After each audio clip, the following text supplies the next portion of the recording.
Damn les gens, c'est Thibaut InShape, on est en 2014, je suis dans ma chambre avec des boîtes d'œufs derrière et aujourd'hui on va s'exploser les pecs. Ok, salut tout le monde, on se retrouve pour une nouvelle vidéo spécialement dédiée à l'entraînement et un entraînement spécial reprise. Si tu me connais pas, moi c'est Yann, je suis coach spécialisé en mobilité, réathlétisation, donc je m'intéresse au corps humain et surtout au corps humain qui peut performer, mais attention, je ne veux pas d'un corps humain qui performe avec des douleurs et donc c'est pour ça que je me consacre à la préparation physique en m'intéressant aux articulations, aux tendons et tous les tissus conjonctifs associés. Donc aujourd'hui, séance de reprise pour moi, ça fait plus de 8 ou 9 mois que j'ai pas fait de séance de musculation, une vraie séance en tant que telle, parce qu'en fait je me suis mis au triathlon. Qui dit triathlon dit beaucoup de séances d'endurance et des petites séances d'assistance où oui, j'ai renforcé un peu les ischios, j'ai renforcé un peu les rotateurs de hanche, j'ai fait de la mobilité. Mais j'ai pas fait de grosses séances type full body, avec tout intégré dedans, avec un peu de pliométrie, de la mobilité, avec du travail sur le haut du corps, du travail sur le bas du corps, notamment parce que le haut du corps, bon,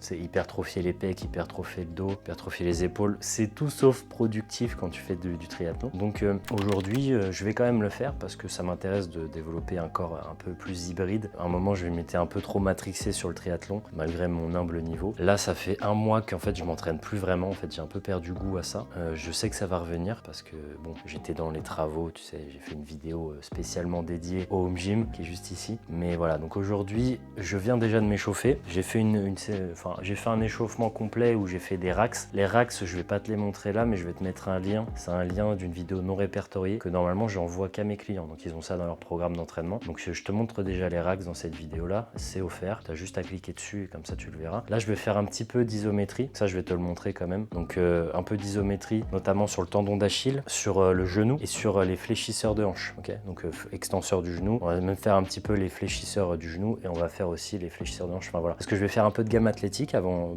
en début de séance. J'allais dire avant d'attaquer la séance, mais c'est déjà le cœur de séance. Souvent, tu sais, on va mettre par exemple tout ce qui est travail de plio, tout ce qui est travail de mobilité. On va le considérer comme des trucs annexes à la séance, des trucs un peu extra. Et on va mettre la muscu en tant que telle, la muscu vraiment dans le corps de séance. Mais alors qu'en réalité, la séance commence déjà, selon moi, dès l'échauffement. Pour moi, c'est déjà le corps de séance, l'échauffement, parce que tu es dans les rotations articulaires contrôlées. Tu es là pour exploiter ton articulation dans toute son amplitude de mouvement. Ce pourquoi est-ce qu'elle est faite. Tu es là pour ça. Donc aujourd'hui, on va travailler là-dessus. Je te laisse regarder un petit peu ça. Je vais pas trop parler là, je vais faire des voix off. Donc je te laisse regarder.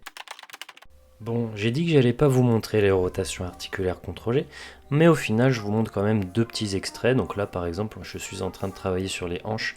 Ça permet de bien s'échauffer, mais c'est pas juste un échauffement. Ça permet aussi d'entretenir sa santé articulaire. Et là, tu vois, je ne bouge que la tête fémorale, c'est-à-dire ma jambe, hein, concrètement.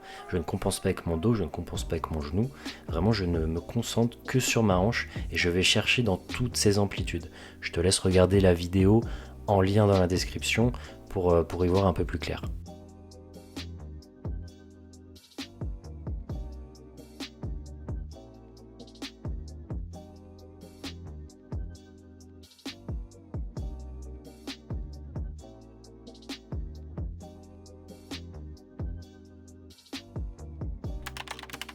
Ensuite, les isométries, c'est un peu différent. On peut appeler ça des isométries positionnelles. Je le fais en position d'étirement sur le tissu que je veux recruter. Donc là, tu vois, je suis en flexion de genou. Après, je vais le faire dans d'autres positions. Et l'objectif, c'est de préparer mes tendons comme il faut. Et le fait de forcer en isométrie, ça produit beaucoup de chaleur. Donc c'est impeccable pour un bon échauffement.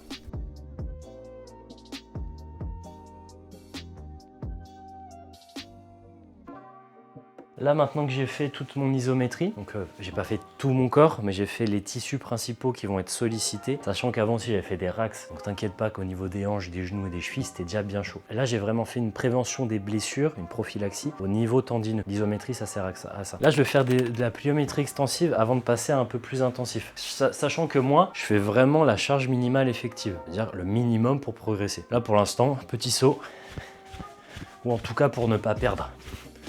Tu vois, parce que le problème, si par exemple tu es dans un délire en ce moment où tu veux faire beaucoup de musculation et que tu fais ça durant des mois, des années, et tu kiffes ça, Le jour où on va t'inviter pour faire un 5, le jour où on va t'inviter pour faire aller courir ou je sais pas ce que tu veux, un volley, un beach volley, un truc comme ça, bah t'as des grandes chances de te blesser. Parce que le problème c'est que tu auras appris à créer de la force. Au niveau nerveux, tu vas être très fort, mais que sur certains patterns de mouvement. Sauf que quand tu fais du foot, quand tu fais du volley, quand tu fais un basket, ça va dans tous les sens, c'est imprévisible. Donc tu vas pouvoir créer de la force, tes tissus, tu vas leur donner plus d'impact, alors qu'en réalité, ils n'ont pas été préparés à ça. Tu as juste préparé quelques tissus à ça, mais pas tous. Donc au final, tu es toujours désentraîné, voire même pire qu'avant, avant de t'être mis à la musculation, sur ces patterns de mouvement-là. Là maintenant, je vais commencer à envoyer un peu plus la sauce. Très simple, hein. Là, je commence à faire des gammes, je vais faire des montées de genoux. Je fais que droite pour commencer. Je suis pas spé-athlé, hein, mais bon, je fais un petit peu de gamme quand même.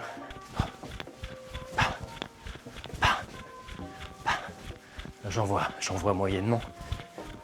Là, pour l'instant, je suis à 60%. Faut doser. Là, maintenant, je vais faire les deux genoux en même temps. Ça, c'est très court. Petit relâché, moi, j'aime bien faire comme ça. Maintenant, je vais changer un peu la flexion. Enfin, j'étais en flexion de hanche, là. Maintenant, je vais faire flexion de genou.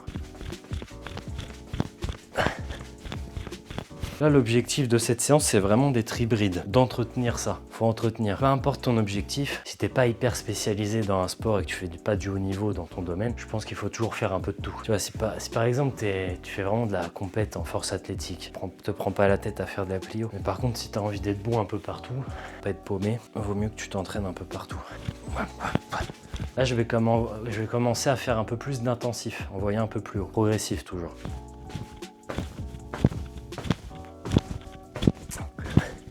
Et ce que j'aime bien faire, moi, dans toutes mes séances, c'est que je mets toujours des supersets. Là, par exemple, je viens de faire des sauts assez intensifs. J'ai envie de le faire 2 fois. Je vais pas enchaîner les 2 fois en à peine 30 secondes. Il faut qu'il y ait au moins 2-3 minutes de repos entre les deux. Le temps que tu aies le temps de resynthétiser l'ATP au sein du muscle sollicité. Donc ça prend du temps. Donc comment est-ce qu'on fait ça? Donc ce que j'aime bien faire, moi, par exemple, c'est venir travailler soit une qualité physique différente, soit une partie du corps différente, soit les deux. Donc là, je me concentre sur mon bas du dos. Je vais faire ça tranquillement sur une petite minute, voire même 2.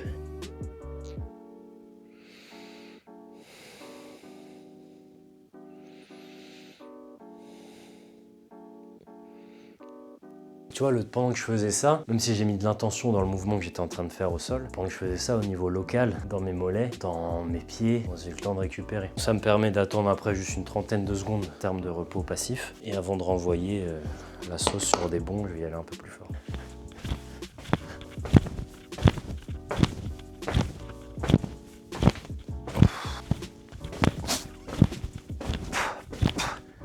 En plus, ce qui est intéressant dans ce que je viens de faire, ça fait aussi guise de potentialisation du système nerveux. C'est-à-dire que le fait d'envoyer la sauce comme ça sur des grands sauts, à mon humble niveau, et encore une fois, ça active ton système nerveux. Ce qui fait que sur les exercices d'après, sur des plus gros patterns de mouvement, si par exemple après je fais un squat, si après je fais un soulevé de terre, bon, je devrais avoir plus de force qu'à la normale, parce que je suis bien réveillé au niveau nerveux. Bon, je me suis refroidi parce que j'ai eu un appel, mais je vais faire une montée en gamme progressive, donc ça devrait aller, la température va remonter. Ici, squat sumo, enchaîné avec un exercice de mobilité sur l'épaule. J'aime bien faire des supersets, comme je t'ai dit. Là, donc je mélange 2 qualités physiques différentes, de la force enchaînée avec de la mobilité, qui est aussi de la force en soi, mais bon. Là, on a de l'intensité et là, on a de l'intention. C'est un peu différent. Donc, pour commencer, comme c'est du sumo, j'écarte les pattes, je prends ma barre en interne, je place. On va partir sur une quinzaine de reps comme ça.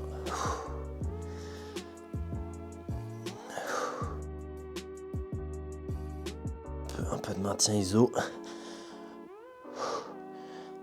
Là à gauche, on va à droite.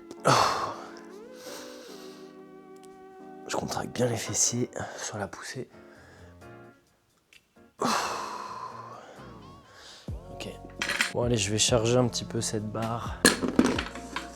Ce qui est bien, c'est que là, j'ai pas préparé de séance écrite, j'ai même pas de programme précis. Je dis c'est bien parce que ça permet de savoir écouter son corps aussi. Là, je prends en prise serrée. Hop. Là, je suis toujours dans l'échauffement, monter en gamme. Enfin, ça se passe bien.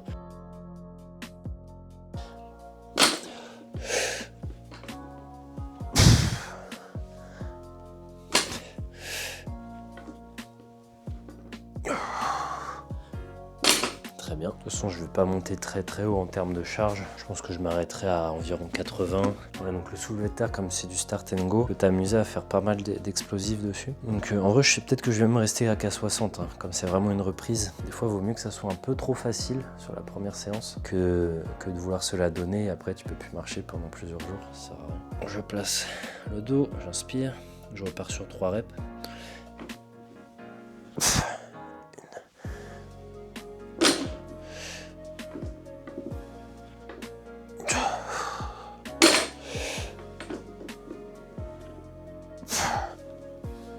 Voilà, moi je pense que là je suis assez chaud pour pouvoir attaquer sur la série. Je vais charger à 70 et j'enchaînerai avec un overs sur l'épaule. Donc allez, c'est parti pour 2 séries en explo, force explosive. Donc là je suis pas chargé, hein. Je dois encore, malgré le fait que j'ai pas pratiqué la muscu depuis presque un an. Je pense que j'ai toujours un RM à plus de 100 kg, mais je charge pas trop. Et donc là, je reste sur du 70 kg, qui doit être environ du 60-70 RM, ce qui est plutôt bien pour travailler au niveau de la puissance. Voilà. Je vais même peut-être passer sur du 10 reps, mais en fait, je vais écouter mon corps. J'ai envie que chaque répétition soit explosive. Enfin, la phase concentrique, je veux qu'elle soit explosive.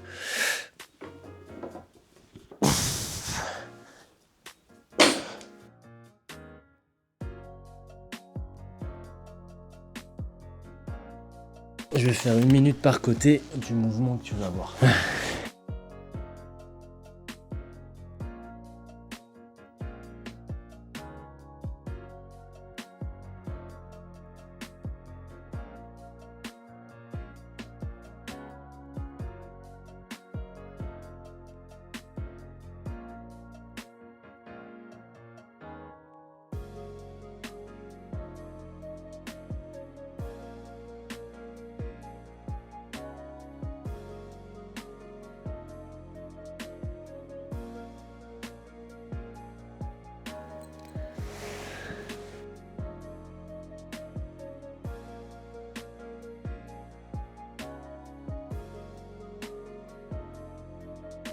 Ouais, je fais une 30 de chaque côté. C'est pas mal. Voilà, tu vois l'exercice que je viens de faire là, il est excellent pour créer du contrôle sur toute l'amplitude de mouvement en termes de flexion d'épaule et après tu passes en extension. Ça s'appelle un overs. Donc là on exploite l'amplitude de la capsule articulaire. Surtout on apprend à la contrôler le mouvement. Un mouvement très lent qui est très intense malgré qu'il n'y ait pas de charge externe. C'est là qui est toute la différence entre l'intensité et l'intention. Tu vois là j'ai une barre. Cette barre là, enfin, elle crée de l'intention plutôt. C'est l'intensité qui crée l'intention. Que si j'ai pas la barre, bon bah mon mouvement je vais le faire, il n'y aura pas d'intensité, il n'y aura pas d'intention non plus. Là par contre, je vais au maximum de ma capacité articulaire. C'est-à-dire que je peux pas aller plus loin. Et c'est moi qui décide de l'intention que je mets. Je pourrais ne pas forcer, y aller à 30%. Là, je décide d'y aller à 70-100%. Donc, je suis dans le développement de ma mobilité ici. Très différent. Là, je suis sur, en termes d'amplitude de mouvement, sur quelque chose d'assez confortable. J'exploite pas vraiment ma mobilité là-dessus. Je pourrais aller bien plus bas sur ma flexion de hanche. Je pourrais aller bien plus bas sur ma flexion de genou. Je pourrais aller chercher beaucoup plus loin. Là, je suis vraiment sur du développement de force, sur un pattern de mouvement spécifique. Là, je suis sur un développement de ma force, sur de la fin d'amplitude de mouvement. C'est ça la mobilité. Voilà. Je parle beaucoup.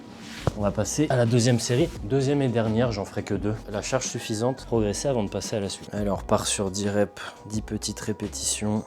Je sais pas si t'as remarqué, mais là, je prends pas une prise trop large. Je suis en sumo quasi traditionnel en vrai. Je pourrais prendre plus large, mais je sais pas, j'avais un petit doute sur mon placement. J'avais peur de me faire mal aux adducteurs.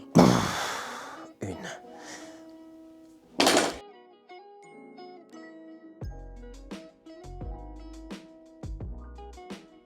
Bon, maintenant que j'ai terminé sur le soulevé de terre, maintenant je vais passer à un autre type de mouvement qui n'est rien d'autre que les tractions. Étant donné que je fais de la préparation physique, moi je m'attarde surtout sur les lignes de mouvement. C'est-à-dire que moi je m'intéresse au tissu en soi.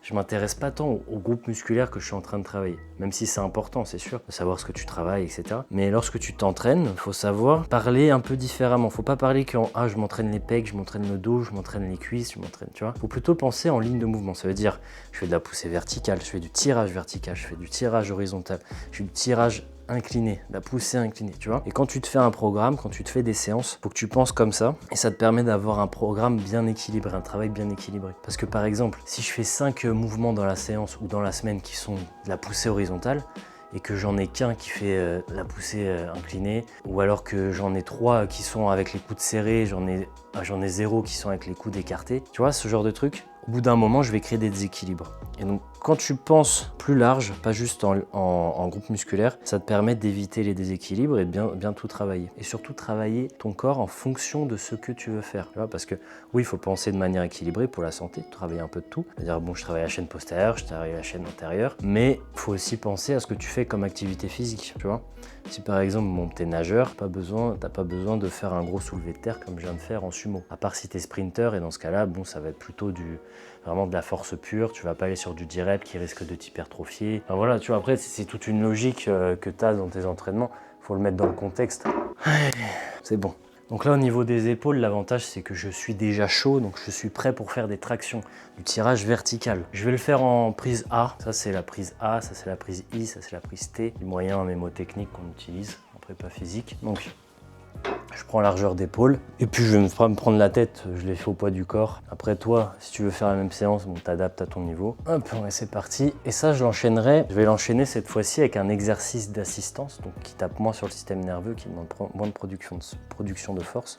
Je vais enchaîner avec du travail sur le mollet, enfin plutôt le tendon d'Achille en isométrie. Voilà, parce que des fois il est un peu sensible. Voilà, je vais travailler là-dessus. Prends bien ma prise.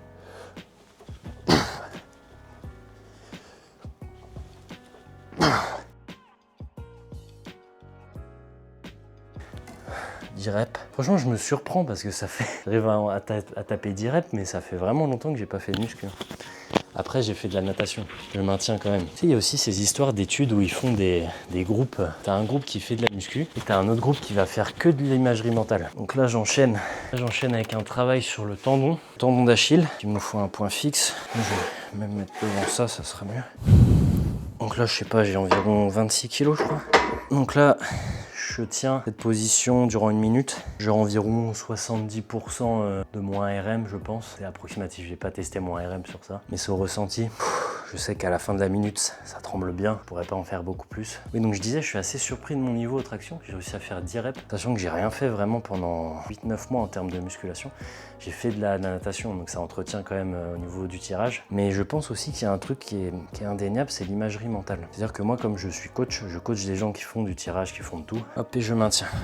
Donc là, je suis sur planche inclinée. Après, si toi, t'as pas de planche inclinée, tu peux très bien le faire sur un step avec le pied dans le vide. Tu peux me l'enchaîner avec des extensions de mollet classiques. Juste moi, je le fais en iso, mais tu peux très bien enchaîner avec des extensions de mollet classiques. Et donc, oui, ils ont fait il y a des études qui sortent là-dessus. Ils vont prendre un groupe qui fait de la muscu, un groupe qui fait rien, et un autre groupe qui s'imagine faire de la musculation. Et bah, le groupe qui s'imagine juste faire de la muscu, il prend quand même en masse musculaire, il prend en force. Et je pense que c'est un petit peu ce qui m'arrive parce que comme je suis coach et que je suis tout le temps en train de corriger des gens sur leurs mouvements, leur expliquer comment faire, en fait, je visualise tout le temps les mouvements. Du coup, je perds pas. Et pareil, je continue de bien manger, j'aurai un apport en protéines régulier. Et tu vois, c'est ça aussi le truc qui manque chez beaucoup de personnes, c'est que quand ils arrêtent la musculation, ils arrêtent de s'entraîner pendant une période, et bah ils vont aussi avoir une hygiène de vie qui se dégrade à côté. Ils vont manger des chocolats, ils vont moins bien dormir, ils vont pas s'hydrater. Et ça joue aussi. Et chose qui peut te rassurer, j'ai vu un mec evidence-based passer là sur Insta. Il montrait une étude sur la mémoire musculaire. En gros, quand tu fais de la musculation durant un certain temps, tu vas développer des cellules musculaires, plus que quelqu'un qui n'a pas fait de musculation. Donc oui, tu vas perdre en muscle quand tu vas t'arrêter, mais tes cellules que tu as créées, elles vont rester là. Elles vont rester dans le muscle, pépère, durant un certain temps, en plusieurs mois, voire même années. Quand tu vas reprendre 3 fois plus vite que quelqu'un commence. C'est-à-dire que les résultats que toi tu vas avoir en 6 semaines, la personne qui est vraiment débutante, elle va mettre 20 semaines à le faire. Intéressant, non? Faut faire jeune, faut s'entraîner jeune. Tant que t'es encore jeune, tu me regardes et que t'es un genou, faut que tu fasses de la muscu. Parce qu'après, quand tu t'arrêtes, les années après, il y a toujours des périodes où tu peux pas toujours t'entraîner comme avant. Et ben, tu auras besoin de beaucoup moins d'efforts pour avoir un physique qui te convient, que ce soit au niveau athlétique, en termes de mobilité, en termes de force, en termes d'esthétique. Tu auras besoin de moins de temps pour le faire. Pour le comprendre, déjà tu vas comprendre ton corps parce que tu crées des connexions motrices, tu as plus de proprioception, ta conscience corporelle est plus développée. Je vais repartir sur une série, je sens que j'ai déjà travaillé. Demain je vais avoir des courbatures aux adducteurs. Et pourtant, t'as vu, j'ai fait que 2 séries. Là, pareil, je vais faire que 2 séries de traction. Ça suffit pour une reprise. T'as pas besoin de te bombarder sur plein d'exercices. Allez, on reprend. Ah. Bon, maintenant que j'ai fait le tirage vertical, je vais faire de la poussée verticale. Je me prends pas la tête. Hop, kettlebell, une main. On commence par le côté le plus faible.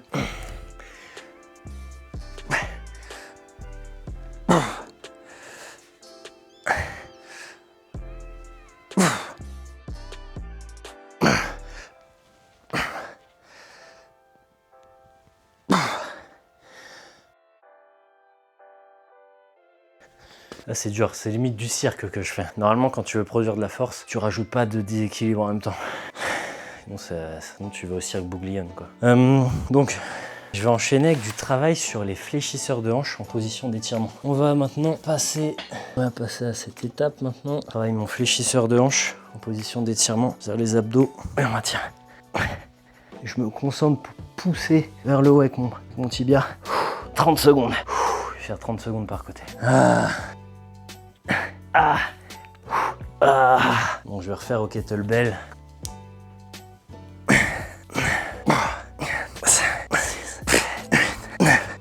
Bon, maintenant que j'ai fait ça, je vais faire un enchaînement. Chaîne postérieure et travail sur le genou, en mobilité. Enfin, du contrôle surtout sur le genou.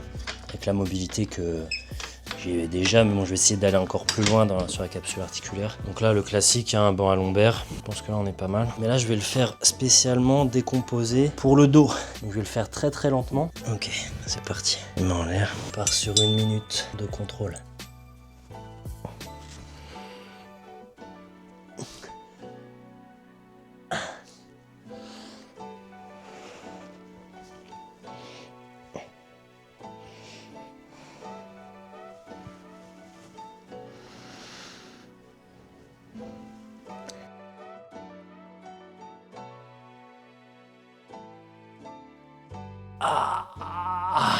J'ai même fait une 20 là. Et là je vais enchaîner avec des rotations articulaires contrôlées sur le genou. Évidemment à chaque fois tu remarques que j'enchaîne avec un groupe musculaire qui n'a rien à voir. Comme ça je sais qu'au niveau local il n'a pas été sollicité dans l'exercice d'avant. Le seul truc qui peut me limiter c'est mon cardio. Mais ça va, il est pas dégueu.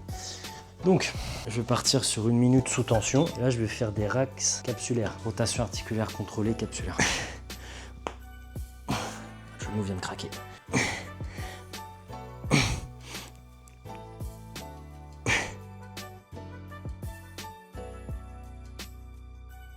Ça tabasse.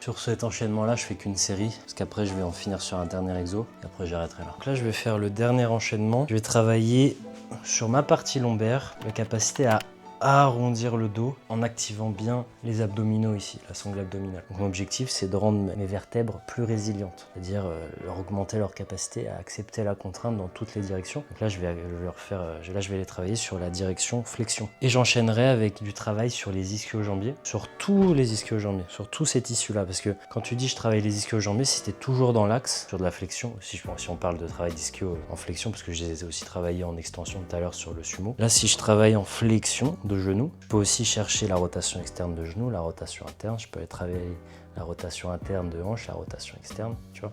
Je te montrerai, ça sera la poulie tout à l'heure, juste après. Là, je commence déjà sur ce travail au niveau du dos. Donc, je prends une ceinture comme ça pourrait aussi être un élastique qui me tire vers le bas, qui est accroché à mes pieds, hein. Ça marche aussi. Et là, j'ai pas mis très lourd en plus, c'est vraiment juste pour créer une pression et que je ressente bien ce travail, que ça soit pas juste une intention, mais également qu'il y ait une intensité, une charge externe qui me contraint un petit peu.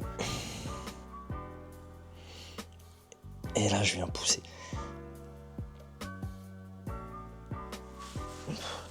J'essaie de serrer les fesses, pousser au maximum, d'isoler.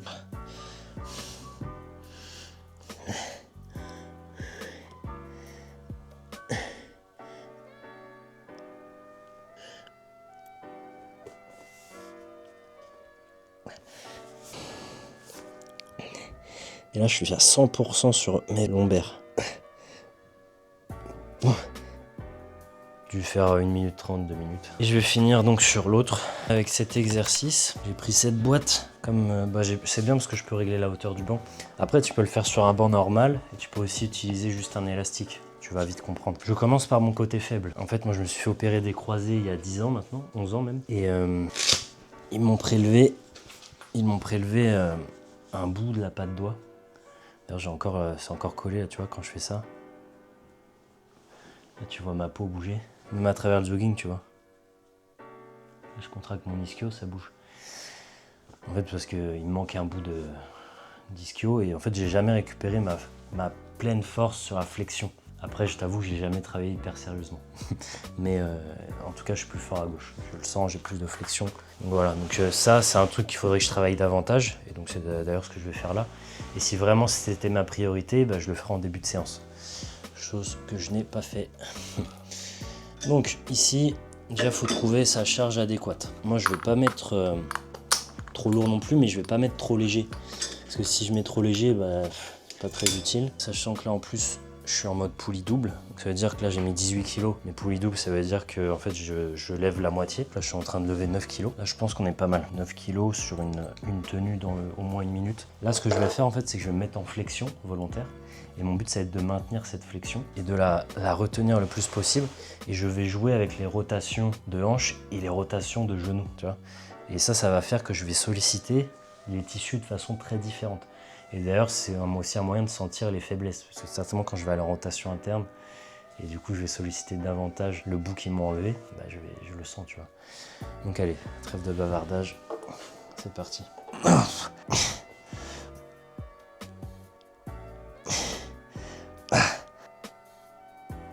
Je me penche un peu en avant pour augmenter le stretch sur l'ischio.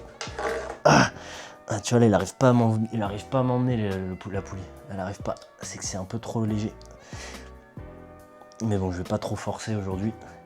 Je vais laisser ce poids-là. Normalement, comme c'est quasi excentrique, petit à petit, c'est censé m'emmener sans que je le veuille.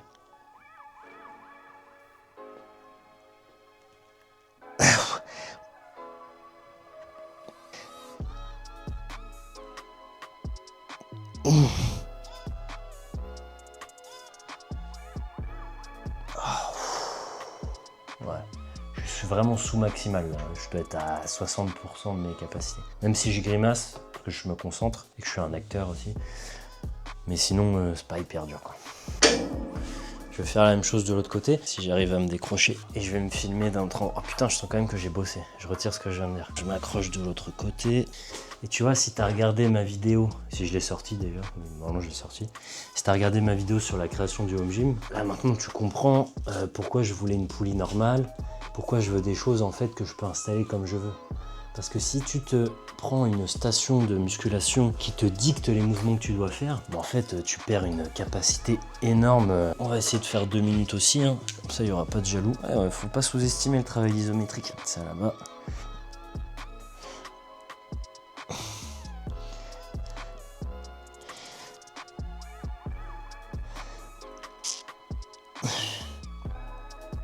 À partir d'une minute, je vais commencer à me laisser aller vers l'avant, enfin à partir en extension. Comme ça, je vais exploiter également mes tissus en position plus étirée. Bon après, le bras de levier fait que ça va être aussi plus facile. Parce que la tension, tu vois, j'ai pas orienté le câble trop vers le haut. Si je l'avais mis plus en haut, ça aurait déjà été plus complexe.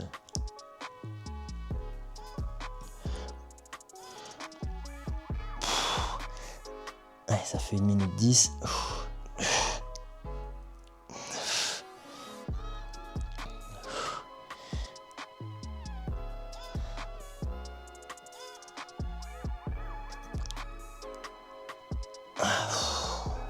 Voilà, donc je pense qu'on est pas mal pour aujourd'hui. Je vais faire un petit retour au calme, tranquille, avec des fleurs, c'est des mouvements primordiaux, des bercements, et terminer bonsoir à plus personne. Et ben voilà, j'espère que cette vidéo t'a plu, que tu as appris des choses. Si tu souhaites t'entraîner de cette façon de manière régulière, que tu souhaites devenir un petit peu hybride, tu vois, avoir un corps athlétique, que ce soit sur la mobilité, que ce soit sur la force, sur l'endurance. On n'a pas fait d'endurance aujourd'hui, mais ça peut être aussi ajouté dans ce genre de séance, par exemple rajouter du cardio. Tout est possible en réalité. Il y en a qui vont me demander, mais Yann, par quoi est-ce que je commence exactement? C'est quoi la règle? La règle en fait, c'est de commencer par ta priorité. Si la priorité c'est de développer ta mobilité, parce que par exemple, t'as des hanches complètement raides et du coup dès que tu fais un mouvement, tu te sens bloqué, voire même t'as des douleurs dans la vie de tous les jours, là où il faut commencer par du travail de mobilité. Déjà, si tu commences par l'échauffement avec les rotations articulaires contrôlées, ça va t'aider. Enfin voilà, si jamais cette vidéo t'a plu, tu peux t'abonner parce que je vais en mettre d'autres du même style, où je vais même coacher des clients, je vais me filmer en train de le faire.